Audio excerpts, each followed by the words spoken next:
Hi there. This will be our first video on acid-base phenomenon and acid-base equilibria. This is chapter 14 in the OpenStax Adams First second edition book, and we're working off of this PowerPoint that Dr. Dick Pasquale at Northeastern developed, and we'll be doing some additions to it and talking about that. So we're going to look at a number of different sections. We won't get through them all in this video. We'll break it up into several videos, but we're going to talk about theories of acids and bases. I'm going to kind of insert that, and then we'll specifically focus on the Bronsted-Lowry theory. We'll talk about pH and pOH, relative strengths of acids and bases, how salts, when being hydrolyzed, can behave as acids and bases, how we have what we call polyprotic acids, which also sort of implies polyprotic bases. We'll talk about the very important phenomenon of buffers and calculations associated with that, and then acid-base titrations as an application of equilibrium concepts, buffer concepts, and basic stoichiometry concepts to acids and bases. They start the chapter off with an image as usual. This is a sinkhole, as you see here, where you've had basically acidic water, and water typically tends towards being a little acidic in even the most pristine natural environment, because there's carbon dioxide in the air, and that creates a slight acidity in water. So the idea of having pH 7 water in nature is really kind of unrealistic. And then some rocks are basic, like limestone, and so this is an example of a sinkhole. There are a lot of these down in Florida, for example. Alright, so in this first section we're going to talk about the Bronsted-Lowry theory, and I'm going to kind of go over theories of acids and bases generally, or definitions of acids and bases, if you will. We're going to learn about terms like acids, bases, and conjugate acid-base pairs. We're going to write the equations for acids and base ionizations. We're going to use the Kw, or the ion product constant for water, to calculate the hydronium and hydroxide ion concentrations. And we're going to describe the acid-base behavior of amphiprotic substances, things that can act like acids and bases. Let me first off interject a little chart here that I always like to draw with acids and bases. So I'm going to put acids here, bases here, column going down the middle. We're going to talk about definitions. First thing we're going to talk about is operational definitions.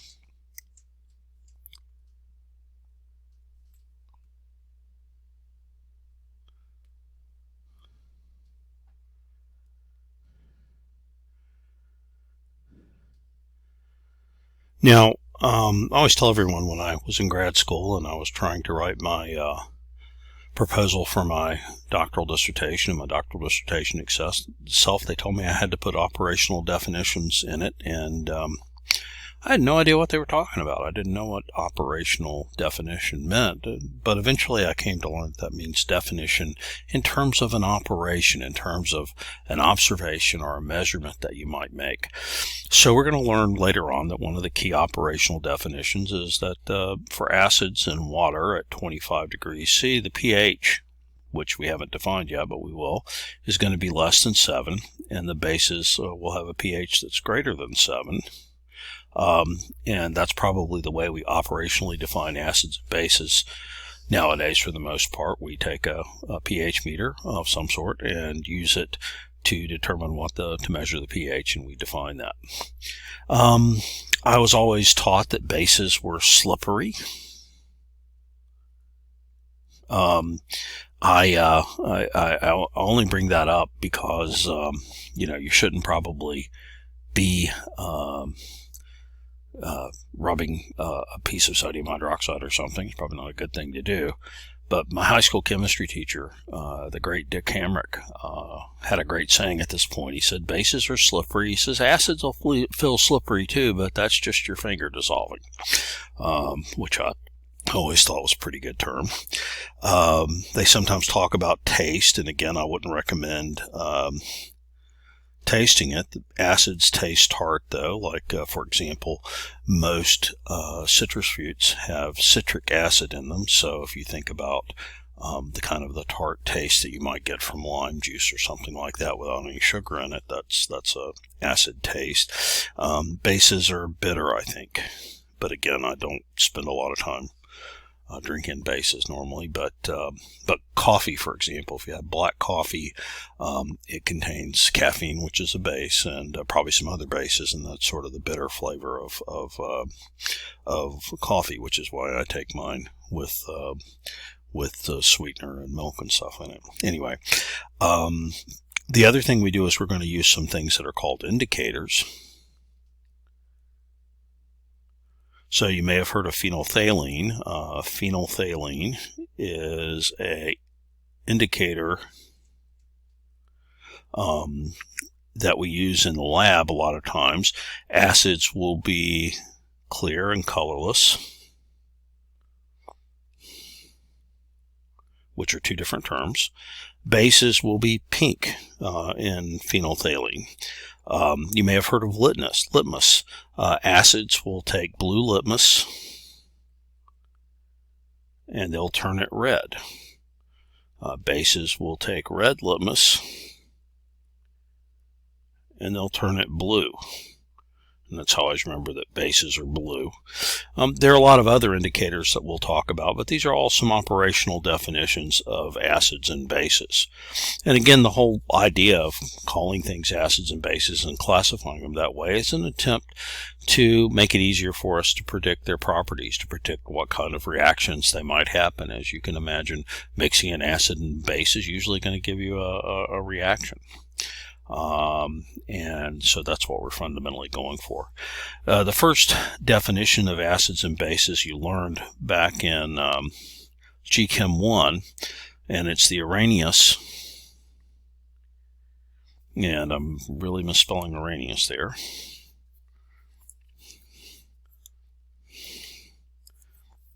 Let's try that again. Definition of acid and base. I'm still not sure about my spelling of Arrhenius, but Arrhenius said that acids produce H plus in water, and that H plus is called a hydrogen ion or a proton. We call it a proton because a hydrogen atom just has a proton and an electron typically. If we take the electron away, we have just a proton. So you'll hear that term proton an awful lot when we talk about acids and bases. Of course, if you have H plus and H2O, if they get together, that forms H3O plus. That's the hydronium ion. So we can think of acids as generating either hydrogen ion or hydronium ion in water solution. Bases produce OH minus, which is hydroxide. And I'll just kind of as an aside here point out that if I have H plus OH minus, those react to give us H2O, which is neutralization, according to the Arrhenius theory of acids and bases. And again, these theories I would say are conceptual, as opposed to operational. So conceptual definitions are theories of acids and bases. Now in this chapter we're going to spend a lot of time talking about what's probably the most useful theory of acids and bases, which is the Bronsted-Lowry. That O has a line through it.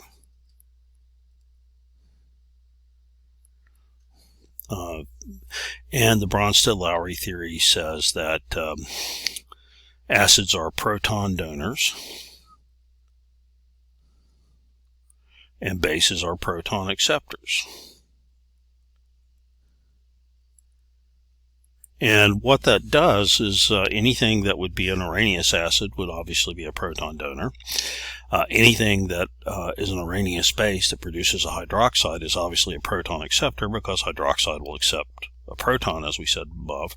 But now some some new things can be proton acceptors. So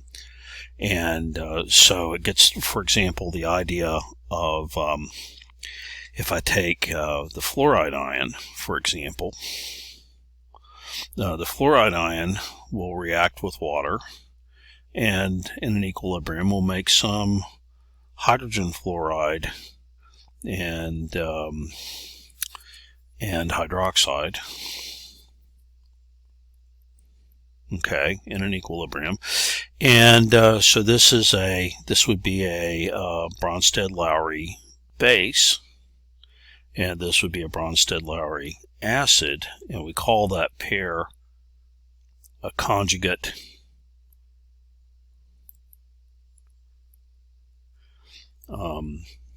acid-base pair. And indeed, in this case, water is acting like an acid and having a base. So this is an acid, and this is its base. And so this idea of conjugate acid-base pairs comes in. There's one more theory that we won't talk about in this chapter. You'll see it in organic, and we've talked about it a little bit when we talked about transition metal compounds. The Lewis theory says that acids are electron pair donors and bases are electron pair acceptors.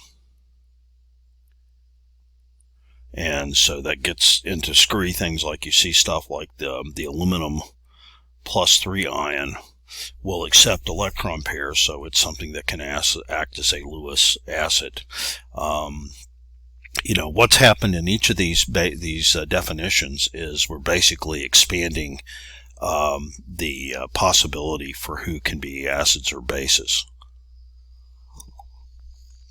And again, the rule is the point is to try and predict reactivity from classification in these categories. So anyway, so let's go back and focus on the Bronsted-Lowry theory. So we've got the acid theory, that it donates a proton, and the base theory accepts a proton.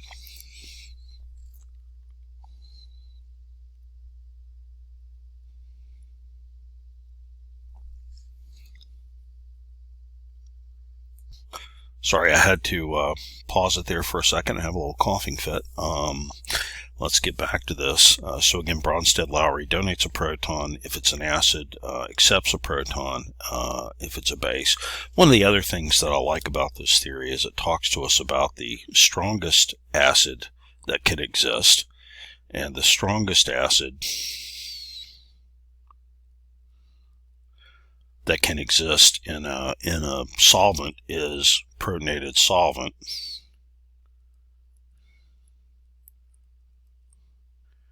So if we're talking about H2O, if that's our solvent,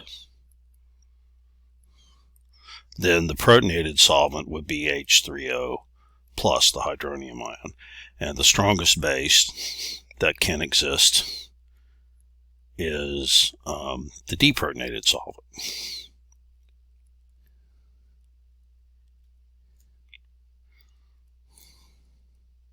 And if I take a proton from H2O, I get OH minus for that. So that's consistent with the Arrhenius theory there. All right, so acids tend to be molecules that are either organic or inorganic. Cations that contain a hydrogen, anions that contain a hydrogen. Commonly, what you're going to see is you're going to see HX, where X is some non-metal. So we usually think about HF, HCl, HBr, HI in aqueous solution, all being acids. And we're going to learn that while HF is what we call a weak acid, these other ones are strong acids. Sometimes folks talk about other non-metal hydrides acting like acids. and like H2S, for example, is sometimes listed as an acid. The other thing you're going to see is you're going to see H XON, okay, where that's H plus some oxygen containing polyatomic ions, so like HNO3 and H2SO4 and HClO4. These are all strong acids that come from these polyatomic ions, and then you have other possible acids that are related to these that might be weaker, like HNO2, for example, is a weak. These are all strong. And you should remember those 6 strong from the thing. H2SO3, HClO are examples of some weak acids that are polyatomic ion-based acids, or what we call oxyacids. We call these mineral acids, these HX mineral acids. And then the organic acids are usually going to contain the functional group that's called the carboxylic acid group, that looks like this, where that's the acidic hydrogen right there. That's sometimes written as COOH. So you'll see that with your organic acids. Bases, generally the strong bases are the soluble hydroxides, so sodium hydroxide, etc. And then molecules frequently can be amines, so something like ammonia, or something that's similar to ammonia. So if I write something like CH3 taken twice NH, that is a modified ammonia where the CH3, or the methyl group, has replaced 2 of the hydrogens in ammonia. Those are amine bases. They're bases because of the lone pair that's on the amine. And then there are a few examples of anions and cations acting as bases. So if you take a proton from the acid, you make the conjugate base. If you add a proton to a base, you get the conjugate acid. So if I'm looking at acetic acid, and I add water to that, and an equilibrium set up, and I formed H3O plus CH3COO minus. This is the acid. That's the base, the conjugate acid-base pair. This is called the acetate ion. And then if I take something like ammonia, and it reacts with water and picks up a hydrogen ion, it becomes the ammonium ion and produces hydroxide. This is our base, and this is our conjugate acid. So again, the conjugate acid-base pair. And if you look here in this situation, you see in the first reaction, water's acting as a base, hydronium ion is the acid. In the second equation, water is acting as an acid, and the hydroxide is the conjugate base. So we also have conjugate acid-base pairs there as well. And water is an amphiprotic species. That's why we call that. See the reactions above.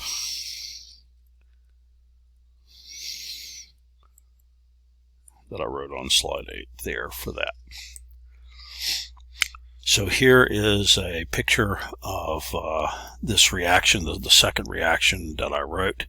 And you have these nice space-filling molecules here of the water and the hydroxide and the ammonia and the ammonium ion, and how they are acting as acids or bases and forming the conjugate base and the conjugate acid. If you have a Bronsted-Lowry acid react with water, that's called acid ionization, and I'll write another one here. If I have HCl reacting with water, that's going to give me the hydronium ion plus the chloride ion, and that's a one-way error because this is a strong acid, right? This is strong. If I have a weak acid, let's do another organic acid. This is formic acid. It's a weak acid. And if it reacts with water, we're then going to have this equilibrium set up, where again we form the hydronium ion, and the conjugate base of formic acid is HCOO-, which is formate.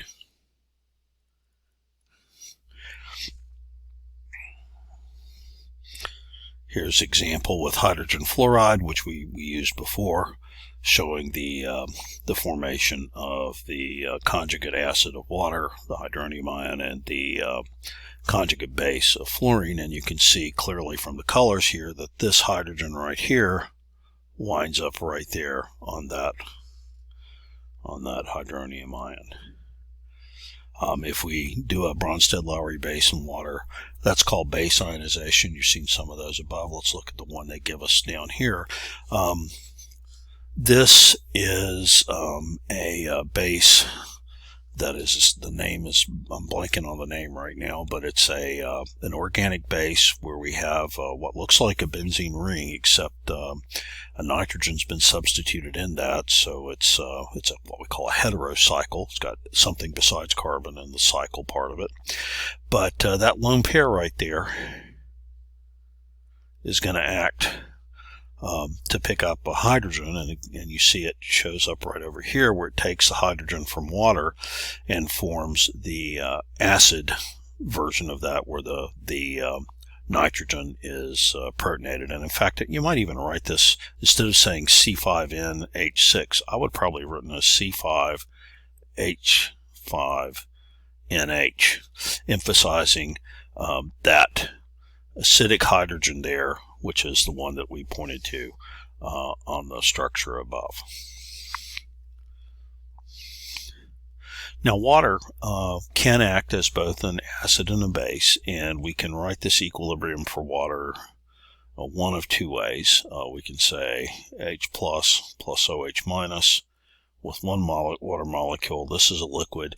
These guys are an aqueous solution.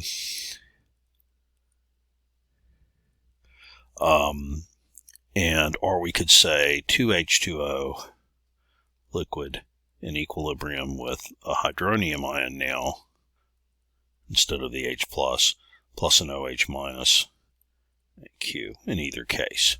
Now, if we write the equilibrium expression for this, we're going to leave out water, right? Because water is a pure liquid. So the K for this one, which we call KW, is the concentration of hydrogen ion times the concentration of hydroxide ion. Here it would be written as the concentration of hydronium ion times the concentration of hydroxide. So, and the value for that is known at 25 degrees C. That's 1 times 10 to the negative 14th. Let me just interject here and remind you that if you're using a TI 80 plus type calculator, something greater than 84, 85, 94, whatever, you don't type 1 times 10 caret up negative 14. Instead, type 1 second comma, which collectively that's the EE button, negative 14, okay, to get your number. And that's going to show up as 1E negative 14 in your display. It's the doing it the second way gives you much less chance of having a problem occur in your calculation where it gets confused about the order of operations, what's called a hierarchy problem. So there's a good video that I've suggested that you watch about doing these problems on calculators, on TI calculators, and so I suggest that video for you. So you see here the the second version of this equilibrium is written for us here, given structures, so you can see the hydronium ion and the base there. All right, so we're going to talk now about pH and talk about how solutions can be acidic, basic, or neutral, express the hydronium and hydroxide ion concentrations on the pH and pOH scales, and do calculations relating to pH and pOH. So the little bitty p means negative log of. It's an operator. So what we're going to do, if we say pH, we're going to take the negative log of the hydrogen ion concentration or the hydronium ion concentration. If we take the pOH, we're going to take the negative log of the hydroxide concentration. So if we're looking at pure water and we have equal concentrations of H3O plus and OH minus, then the solution's neutral. And I believe they show the calculation here that we could, if we take this equation and we say that these are equal, let me show it up here. So if H3O plus is equal to OH minus, okay, that's neutral. pH is said to be 7. If I look at Kw is equal to H3O plus OH minus, that's 1 times 10 to the negative 14th. If I did an ice chart, well, here, let's write it out. So 2H2O equilibrium H3O plus OH minus, that's our equilibrium. ICE. We don't care about water because it's a pure liquid, so it doesn't show up in that. Initially, we have 0. Q, of course, is 0. So we have to say plus X and plus X. So at equilibrium, we have X and X. So if I plug X and X into this, I've got X times X is equal to 1 times 10 to the negative 14th. And X comes out to be 1 times 10 to the negative 7th. When you do that calculation. I will mention, okay, keep in mind the concentration of water, which we don't include in any expression, but that is 55 molar, 55 moles per liter. If you ever do a calculation and you get something greater than 55 molar, you better stop and check. You probably made a mistake. So always be on the lookout for that, just as an aside at this point.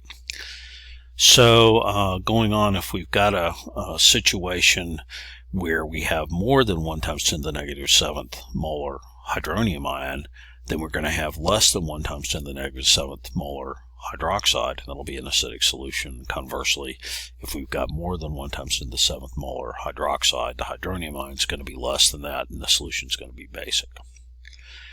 And so we take the pH of that. These are logarithmic values, so remember I said P means negative log of, pH is negative log of H plus or H3O plus. We'll use those interchangeably, and that makes it stand out. I interject here. I've got the part of your formula sheet I just want to direct you to. So you see some equations here that are related to this unit. Up here you've got the definition of Q and K and how to write those equilibrium constants. Here is our KW equation with some new information over there we haven't talked about yet, Ka and Kb. Here is the pH definition, this pKw, this equation here is going to make sense if we say pKa.